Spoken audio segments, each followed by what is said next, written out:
از اینجا اکنون سر میشوه معراج. معراج چی میگن؟ زینه پایه را که رسول اکرم واسه آسمانی بالا میروند. در این شب پیغمبر فیلم قیامت تماشا میکنه. در این شب خداوند پیغمبر در فیلم های قیامت پیشکی نشان میتیه. فتنه ها را میمانه، عذاب جهنمی ها را میبینه، عذاب جهنم و زبانه های جهنم میبینه. پیغمبر در این شب راحتی بهشت میبینه. جای ده میره و میرسه که کسی در اونجا نمیرسه. با خدا گپ میزنه، با خدا صحبت میکنه. تمام پرده ها این شب برداشته میشوند. مسئله امت میبینه. بسبحان الذي اسرى نظر کن، بسبحان الذي اسرى نظر کن، ذی وصف لیل معراجش خبر کن. که اکثر گفتند از اهل تحقیق، محمد بود به شبا بنت صدیق. سوره اسراء را خانه گفته از سفر معراج آخران پیامبر را تماشا کنه. کسی میخواه که معراج رسول اکرم گوش کنه، سوره نجم خونه. و نجم اذا هوا، قسم به این ستارگانی که اینها روز میمورند. خدا میگه ستاره های نجم 6 میلیون سال عمر میدیدیم. چند سال؟ 6 میلیون سال عمر میدیدیم. بعد 6 میلیون سال عمر در گردش 148 آفتابی چنان به وجد می آمدیم که 9 میلیون مراتبه آفتاب گرم میشدیم. در همین آسمان میگه خاکستر میشدیم. یک از شبا اگر بین ستاره ها دودی سفید میکنن و میمردیم بعد 6 میلیون سال. و نجم، خدا میگه قسم به این نجم ستارگانی که اینها بعد عمر 6 میلیون سالشان از دنیا میگذرند. ما ضل صاحبکم و ما غوا. شما را من گویم یک ستاره باور میکنی، شما را گویم که یک ستاره زمین در نزدیک رسیده است باور میکنی. کمتر پیشتر بود که ستاره آمده است شاید در زمین برخره قیامت شود. شما باور میکنی؟ یک فیلم اگر یا یهودی سازه باور میکنی؟ اما خدا میگه ما ضل صاحبکم، دوست شما محمد گمراه نیست. و ما غوا، شما را برای کجله نمیبره. نسبت رسول اکرم شما میگه دو دیله میشه. امروز اگر گوان که بالای ماهتاب در فلانیا برآمدن باور میکنی، اما رسول الله میگه دو دیله میشه. اما پیغمبر گپ میزنه میگه شما بحث میکنی، اما پیغمبر گپ میزنه میگه شما اختیار میمونی. اما گوان که یک ستاره آمده است از زمین میزنه همون شب محمد بیرون میبره که قیامت میشه. وقتی که پیغمبر خدا طایف رفتن، مردم طایف مردمی بودن که رسول اکرم امید کردن که پیغمبر اینا قبول میکنن، پیغمبر اینها رسالتش قبول میکنن، یاردم میکنن دین خدا را. اما رسول اکرم رفتن طایف، 10 روز در طایف ایستادن. روز 10 تمام کلان شونده های طایف در دست کودک و دیوانه هاش چنگ چوب و سنگ دادن. پیغمبر خدا را بسیار آزار و ضرب، حتی که پیغمبر از داخل طایف بیرون کردن. به یک حماقت و به یک عذاب و به یک شکنجه چند جای رسول اکرم خنثار کردن. ما خیلی گمان نکنیم که اسلام به آسانی آمدگیه. وقتی که طایف رفتن رسول اکرم 10 روز در طایف ایستادن، پیغمبر کسی قبول نکرد. مدینه منوره را رسول اکرم دا پیشنهاد کردن، چند کس مصلحت داد، اما پیغمبر دلشان اول در مدینه گرم نبود، زیرا که مدینه در دست یهودیا بود.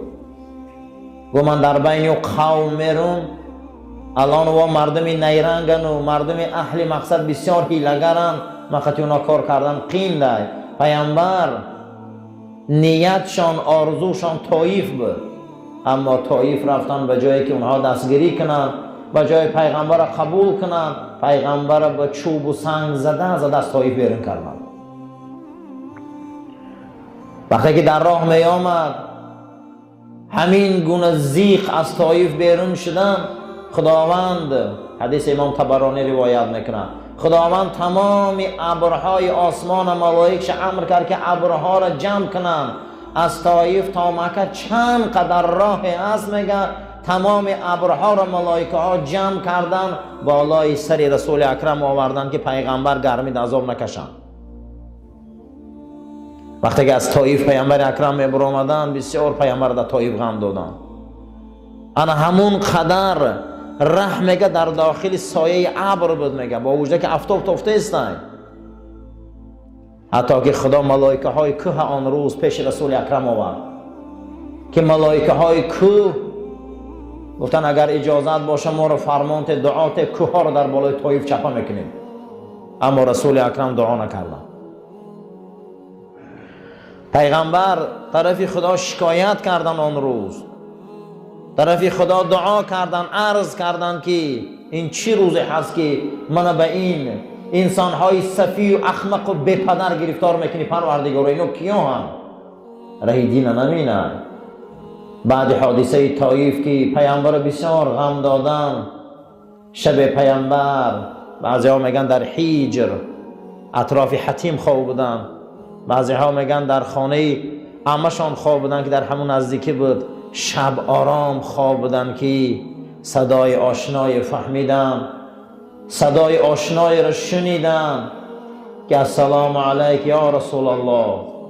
این مردم طایف تو را حرمت نکرد، این مردم زمین تو را حرمت نکرد، اینها تو را بسیار آزار دادن، اکنون امروز پروردگار تو را به معراج دعوت میکنه. امروز ما قدر رسولمون رو نمیدونیم، در اون زمان ندونستن، اما خدا اکنون رسول عثمان میبره.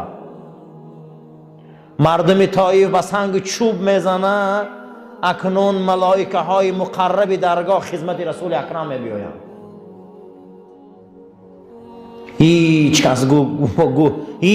کس گمان نکنه که آبروی رسول اکرم میریزانن، هیچ کس گمان نکنه که آبروی پیغمبر میروه. طایف تا وقت رسول اکرم غم دادن، طایف تا وقت پیغمبر خونش ریزاندن، پیغمبر چهرش کفاندن، پیغمبر پاش خونسار کردن، اینقدر ملائک خدمت آمد. بعد او خداوند رسول الله را به مهمانی دعوت کرد، به مهمانی روحی نه، به نمی جسم پیش خدا میرکد. این علامتی چی بود؟ علامتی این بود که در طایف رسول اکرم قدرش ندانستن. بعد حادثه طایف از پیش هیجر حتیم میدانی، اگر پهلی کعبه را دیده باشه این خیلی دورکک یک دورچه است، از درون این، از پیش این محبوب خدا جناب پیغمبر اکنون به سوی بیت المقدس میروه. اون شب به سوی چی میروه؟ به سوی بیت المقدس. صدای آشنایی را میفهمند صدای آشنایی را. در یک روایت که کسی پای من خلاند یک بار، دویم مراتبه کسی پای من خلاند که جماند، سوم بار جنباند که چشمام هوی کردم که جبرائیل ساده. در یک روایت دیگر یک صدا، یک حرکت خنکی در پاچم مقصد دیگر رسید، یک خنکی میخیزم که جبرئیل امین چهره های مبارکش در پای من ماندن و گفته است که فرستاده خدا خیز اکنون این شب پروردگار تو را به مهمانی دعوت کرده. بعد این قدر آزار و بعد این قدر شکنجه، بعد این قدر عذاب در راه خدا، اکنون زمین بدگی و قدر تا ندانستن، امروز تو آسمان میری. اینو میگن اسرا. اسرا چی است؟ سیر شب از مکه به سوی بیت المقدس. سبحان الذی اسرا بعبده لیلا من المسجد الحرام الى المسجد الاقصى بارکنا ما حوله. پاک است و پروردگاره که بندش بلندترین درجه بزرگ نزد خدا در بندگی بده که خداوند رسول الله را این شب بنده میگیره. سبحان الذی اسری بعبده لیلا من المسجد الحرام. در این سیر شب ای کعبه مبارک به سوی بیت المقدس، قبله اولی مسلمان ها، مسجد اسحاق نبی، در این شب خدا رسولش سیر میتی، اکنون حرکت میکنه رسول الله. جناب پیغمبر گومند آوردن براق در یک روایت از برق گرفتگی، رنگ برق حرکت میکرده است. در یک روایت دیگه براق گفته است مال سفید میگفتیم. یک جاندار آوردن که سفید است، میگه هر یک عضو او به یک حیوان این زمین مانند است. از خر بزرگتر و از اسب پایان به من آوردن. بین حضرت عیسی و بین رسول اکرم خیلی سال بود. میگه براق هم میگه مقصد دیگه سوار شویش، این مقصد سوارنده های درگاه الهی بدن. اینو وقتی پیامبر آمدند میگه براق یک تور گرفت. براق یک چی گرفت؟ میگه یک تور گرفت، لرزی که با جبرائیل امین به ید قدرتش میگه سخت قبید براق که جمیده نمیتونیست. گوه ای براق، ای زمان آدم تا روز قیامت یگان انسان مثل این انسان بزرگ نیست. یگان فرزند آدم مثل این فضیلت نداره. تو میدانی که در پشت تو کی سوار میشه امروز؟ تو چقدر بیقراری داری؟ و بیقراری از برای اینه که تستر بیاید. میگه براق یک لرزید، میگم یک تور گرفت که جبرئیل امین میگه لجامش سخت قبید که ای زمان آدم تا زمانی تا روز قیامت یگان انسان در فضیلت مثل این نیست که در پشت تو سوار شده باشه. بعد میگه ما براق سوار شدیم، کجایی ده که چشمش میدید همونجا پاشم میماند. ما آمدیم زمین پیغمبرا بیت المقدس که در اینجا تمام پیغمبرا آمده بودند و در اینجا من بستم. در انا همون جایی که پیغمبرا اسباشان و مقصد مرکباشان بسته بودند، در یک روایت من داخلی بس مسجد بیت المقدس شدم. از اینجا در اینجا من نماز خواندم. در یک روایت دیگر که تمام پیغمبران در همینجا رسول اکرم امامی کردند. حتی که روایت امام طبرانی که چی سبب شد؟ میگه پیغمبر از مکه بیت المقدس آمد. سببش همینه، میگه که این دلالت و دلیلی از این میکنه که این زمین مال مسلمان ها است. این زمین در دست مسلمان ها فتح میشود. بعد رسول اکرم این زمین 3 بار فتح شد، 3 بار ای دستشان رفت. با یکی از نشانه های قیامت همینه که این زمین در دست مسلمان ها فتح میشود. برای پیغمبر ما معراج همینجا بود. آمد براق بست 2 رکعت نماز با تمام پیغمبرها خوندن تا انا همینجا نامش اسراء هست. چیه؟ اسراء. یعنی که ما در قرآن سوره داره با نام چی؟ اسراء. پیغمبر خدا صلی الله علیه و سلم گفتن که یا عالم شوه، یا طلبه علم شوه، یا گوش کننده علم شوه، یا علم دوست داره. پنجمش نشوه که شما بد نبینی عالم را که خدا شما را هلاک میکنه. کدامش مهم امروز؟ اقلا گوش کننده شوه، اقلا دوست دارنده شوه. عالم شدن آسان نیست. و قال نبی صلی الله علیه و سلم آفت العلم الخیلاء. پیغمبر خدا صلی الله علیه و سلم گفتن که آفت علم خیلا. خیلا چی بوده؟ مختالا فخورا. قرآن میگه تکبری. علما که کبر کرد علمشان در آفت آمده گیه. و من امثال الحکماء من طلب العلم للریاست فقد عدم توفیق و سیاست. کسی علم اگر برای وظیفه دنیا گیره، این انسان خدا توفیق ایسرش دور میکرده، سیاست چگون میکرده. کسی علم برای چی گیره؟ برای سیاست دنیا گیره، برای وظیفه دنیا گیره، برای کرسی دنیا گیره. خداوند از وی توفیق میگرفته. بعد از توفیق گرفتن خداوند حیبت هم میگرفته. وی حیبت نداره. این بسیار آدم ها رو بینه برای دنیا علم دو میکنه، بینه هیچ حیبت نداره. هیچ حیبت نداره. حیبت در چی بوده؟ حیبت در علم خالص لله گرفتن. از برای الله گیره علم گفته است. خداوند گفت اعوذ بالله من الشیطان الرجیم سأصرف عن آیات الذین یتکبرون فی الارض بغیر الحق. در آینده نفرای می بیایند که معجزه های ما را، کتاب های ما را، پیغمبرا را، آیین خدا را با واسطه کبرشان در این زمین که حق ندارن رسوا میکنند و میگن در قرآن اومده می آید، میگن نه نه نه نیومده، خوردن گیرن روزاشون و میگه اومدگی همین در قرآن، میگن نه در کجاش اومده و در همون با گپ میزنن، هزار عقل تاب میکنن نه اومده، این نیومده، این در قرآن نیست. پیامبر گه زمان میشه و گانم خیلی میگن و میبیاین میگن بود همین یا نه نبود. برای همیشه عزیزا و قال الشافعی من تعلم القرآن عظمت. حضرت امام شافعی گفته کسی قرآن از یاد کنه خدا بزرگش میکنه، قیمت شه. و کسی اگر علم حلال و حرام گیره گفته خدا قدرش بلند میکنه. کسی علم حدیث تعلیم گیره گفته خدا حجتش به قوت میکنه. کسی علم ریاضی متیماتیک اگر گفته تعلیم گیره خداوند سرش تازه میکنه. کسی گفته اگر علمی هندسه و نقشه کشی را یاد گیره گفته خداوند طبیعتش به قوت میکنه. کسی تا نفسش خار نکنه گفته علم صاحب نمیشه.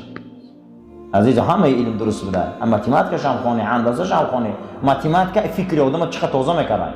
برای چی علم متیماتیک علمی چیه؟ فکر سرت میشوه.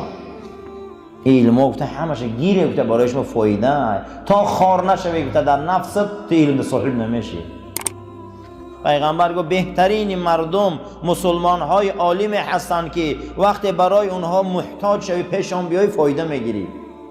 وقتی که از اونها جدا شدی نفست غنی ای رنگی سیر میکنی. همین آدم لوی چشمه بیاید چی میگیره؟ ای مو چشمه آب مینوشن، ای چشمه هم که جدا شد چشمه تشنگیش چی میشه؟ از بین میره. عالما این چشمه بدین. کسی پیش عالما دو میشیشته تشنگیش میشکسته. ای عالم هم که جدا شما روان لیکن تشنگیش چه عزیزان؟ شکستگی هست. بهترین مسلمان نزد رسول اکرم مسلمان عالم بوده که پیشوای دمیشنی منفعت میگیره علمش. و قال رسول صلی الله علیه و سلم اقرب الناس من درجه النبوة اهل العلم والجهاد. پیغمبر خدا گفتیان که نزدیکترین مردم از روی درجه و مقام و مرتبت بر پیغمبرا یکم عالما بودن، دویم مجاهدا. اما اهل علم عالما گفته مردم فقط نصیحت میکنن، علم میتین، هر آن چیزی که پیغمبرا آوردن اینو مردم در میرسانن. اما مجاهدین گفته فقط به شمشیرتاشون جهاد میکنن، هر چیزی که پیغمبر امر کرده. فضل علم از جهاد هم بلند بوده. یعنی اونا فقط به همون امر کار میکردن، اما اینها هر چیزی را که رسول آورده بود مردم در میرساندن. کی میرسیده به پیغمبر؟ یکم عالما، دوم کسایی که برای اعلای کلمت الله، برای کلمه شهادت و برای کلمه طیبه او میدانهای احد و بدر و تا به این روز در این میدان ها همچون جوان مرد آمدن دین پیش بردن. و قال رسول صلی الله علیه و سلم لموت قبیلة ایسر من موت العالمین. پیغمبر خدا فرمودن اگر 100 خواجگی بمره پروای ندارد ملائک الهی. وقتی یک عالم میمرده ملائک الهی هم گریه میکردن. یک عالم از دنیا میگذشته برای پروردگار و درگاهش وزبینتر بوده از یک دهه تگی خاک رود. عالم مرگش از یک دهه هم بالا بوده. یک روایت دیگر ده گفته یک وادی، اگر یک ریان هم گویم خطا نمیکنیم، آدمش نزد خدا سبکتر بوده. یک علمای ربانی از دنیا گذره. از علمای ربانی ابلیس میترسه، از عوام که میترسه. برای من علما را مرگش مرگ عالم های، علما را مرگش مرگ دنیا های. کوشش میکنن که علما را از بین برن و مردم به دایره خودشان چیکار کنن؟ با دعوت کنن. علمای حقگو، علمای ربانی مردم تعلیم و تربیت میتین. و قال رسول صلی الله علیه و سلم یوزن یوم القیامت مداد العلماء بدم الشهداء. روز قیامت یک عالم می آوردین به قد او خون شهیدا را جمع میکردین، به شهیدا را اجر میدادین.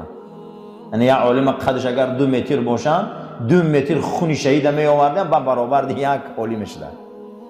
انا شما فکر کنید که اگر 1000 شهید در کارگی بچه یک عالم خون اجر پیدا کنه. ببینید که عالم چقدر بزرگ بوده. ببینید که علما را قدر چند قدر بلند بوده است. وقال النبي صلى الله عليه وسلم لا يشبع عالم من علم حتى يكون منتهاه الجنة. عالم از علمش سر نکنه، همین رفتن گیره گشنه علم، عاقبت این کار جنت الفردوس است. علما از علم سر نمیکنن اجماع. علما همیشه تشنه علم هم. علما همیشه در علمشان تشنه هم. کسی تشنه علم باشه آخری تشنگی علم کجا بده؟ جنت الفردوس.